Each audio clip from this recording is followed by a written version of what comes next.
Halo guys, kembali lagi di Rika Official. Jangan lupa like, komen, dan subscribe ya. Sudah seminggu Aisyah menahan rindu teramat kepada suami tercintanya. Akhir-akhir ini entah kenapa Yusuf sulit sekali dihubungi. Tidak biasanya, 2 hari belakangan ini bahkan Yusuf belum berkirim pesan dengannya. Tidak tahukah kalau Aisyah risau, sangat merisaukannya.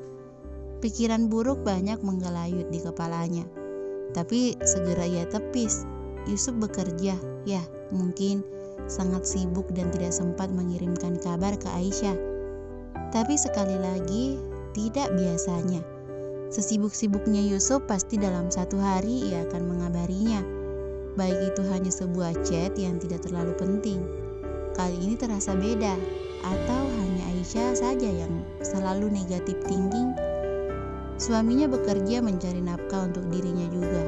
Sangat tidak elit kalau Aisyah curiga macam-macam. Aisyah yang sebel menelungkupkan kepalanya di kedua tangan. Aisyah sampai tidak bisa fokus mendengarkan dosen yang menjelaskan. Untung saja sekarang ia duduk di bangku belakang. Jadi dosen tidak terlalu melihat tingkah Aisyah. Membuka sekali lagi benda pipih itu, melihat barangkali ada sebuah pesan dari sang suami. Dan lagi-lagi tidak ada, jadi sebel sendiri. Aisyah, ia hanya men-scroll lalu menutup handphonenya, sebel. Lihat saja nanti kalau Yusuf pulang ia akan ngambek. Biarin, salah siapa tidak memberi kabar padanya. Tidak tahukah Aisyah risau dan sangat merindukannya. Dasar suami nyebelin, tapi Aisyah sangat cinta, gimana dong? Yusuf mengetuk-ngetuk jarinya di meja. Dengan kaki disilangkan. Yusuf merasa kosong, tak tahu lagi harus apa. Pikiran dan hatinya saling membelenggu. Apa yang harus ia lakukan? Entah kenapa, makin kesini Yusuf merasa nyaman dengan mantan kekasihnya.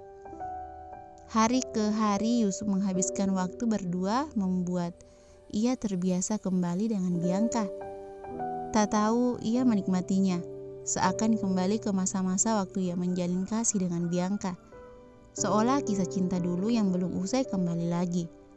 1 minggu mereka di Singapura menjalin hari-hari menyenangkan bersama Bianca. Yusuf merasa benar, tapi otaknya menolak bahwa itu salah. Niatnya hanya membungkam mulut Bianca agar tidak mengungkapkan rahasia masa lalunya ke istrinya. Hanya itu. Namun lagi waktu yang bertindak. Yusuf merasa nyaman kembali dengan Bianca. Ya, Bianca cinta pertamanya. Tidak semudah itu ia melupakannya. Butuh ribuan hari Yusuf untuk melupakan Bianca. Dan di waktu ia sudah bisa melupakan, menghapus semua kenangan yang telah usai tidak terpaksa usai. Yusuf dikejutkan Bianca hadir lagi di kehidupannya. Yusuf membenci, betul.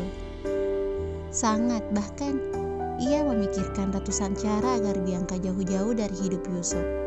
Tapi kenapa semesta seolah mengajak bercanda dengannya? Siapa yang patut disalahkan? Yusuf meraup, wajahnya kesal. Yusuf merasa sudah berkhianat. Tidak. Yusuf melakukan demi kebaikan rumah tangganya, agar tetap harmonis.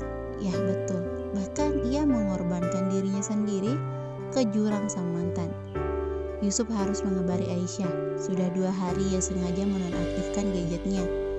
Yusuf sedang butuh refreshing otaknya untuk membetulkan tindakannya. Sampai Yusuf tidak memberi kabar Aisyah. Tidak salah kan? Sekarang Yusuf sudah mendapatkan jawabannya. Yang mungkin saja langkah yang diambil benar. Banyak sekali notif spam dari Aisyah yang mengkhawatirkannya dan merindukannya. Yusuf jadi merasa bersalah. Yusuf paling mentok tidak memberi kabar pada Aisyah 5 jam waktu itu, dan sekarang 2 hari. Hebat. Yusuf membalas pesan ke istrinya. Maaf sayang, aku sibuk gak sempat buka handphone. Kurang 1 minggu lagi, kangennya dipending dulu ya yang. Tok tok tok. Yusuf berdiri membukakan pintu. Di depannya, wanita cantik dengan rambut blonde dengan gaun selututnya. Dan tentu kalian tahu siapa dia. Bianca tersenyum manis menatap Yusuf. Bianca sangat senang karena akhir-akhir ini tidak ada penolakan dari Arielnya. Kan benar kata Bianca, hati Bianca tidak pernah salah menebak. Yusuf akan kembali ke pelukannya. Buktinya sudah nyata bukan? Hai, sapa Bianca. Yusuf yang tak mau membalas apa hanya tersenyum kikuk. Mau anterin aku makan siang? Ajak Bianca mencari kesempatan berduaan dengan Yusuf. Yusuf bingung. Ini salah kan? Yang dilakukan tidak benar kan? Tapi hati kecilnya seolah membenarkan tingkahnya. Riel, kok ngelamun? Mau anterin aku? Sekalian kamu pasti belum makan kan? Terakhir makan kan malam tadi sama aku. Perutnya yang berbunyi seakan membenarkan. Tak apalah, hanya makan siang bersama. Tidak melampaui batas juga. Ya udah sebentar, aku mau sholat dulu. Tunggu ya. Yusuf akan menutup pintu, tapi ditahan Bianca. Mengecek jam yang melekat di tangan Bianca. Riel, 1 jam lagi kita ada pertemuan sama klien. Takut gak nutut. Sholatnya ditunda nanti aja, gak apa-apa kan? Bianca menggigit bibirnya. Yusuf termenung sejenak. Oke, bentar aku ambil jas dulu. Bianca mengangguk, tersenyum lebar. Bahkan Yusuf sekarang tidak bisa menolak keinginannya. Maaf sayang, aku sibuk, gak sempat buka handphone. Kurang 1 minggu lagi kangennya dipending. Dipending dulu ya yang. Aisyah yang melihat notif dari suaminya itu senang sekaligus mendengus kesal melihat balasan chat dari Yusuf. Tapi banyak leganya. Suaminya tidak kenapa-napa, tandanya baik-baik saja. Yang membuat Aisyah sebel tuh, kiri Siti minggi lagi, kini dipindin dili. Astagfirullah, Aisyah kok jadi menye-menyekan suaminya. Tapi kalian pasti tahu kan kalau lagi rindu bercampur khawatir, nunggu kabar itu gimana. Bawaannya tuh emosi aja sama pengen segera jumpa. Kan gak enak kalau malam cuma meluk guling. Aisyah kan terbiasa kalau tidur berbantal dengan Yusuf dan memeluknya. Kan tambah kangen Aisyah. Aisyah yang dari tadi menatap sahabatnya, Mahira yang dari tadi menatap sahabatnya sampai bingung sendiri. Bentar-bentar senyum gak? Lama lagi bibirnya mengerucut. Cak, kamu kenapa sih kok aneh banget dari tadi? Tanya Mahira sambil menyenggol lengan Aisyah. Hah, apa? Aisyah cengong, masih menatap ponselnya. Itu Cak, cowoknya jatuh ke jurang, balas Mahira ogah-ogahan.